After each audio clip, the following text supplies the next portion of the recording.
Oldingi videoyimizda bo'shliq joyi ko'rsatgandik. Endi buni to'ldirish jarayonini ko'rib borasiz. Yangi turetskiy fasonda spalniy garniturlarimiz kelgan.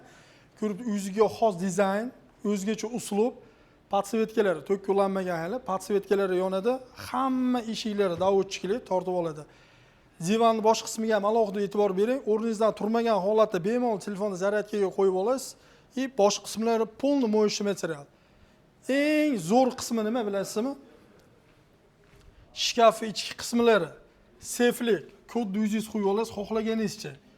Sizdan boshqa kishi ocha olmaydi.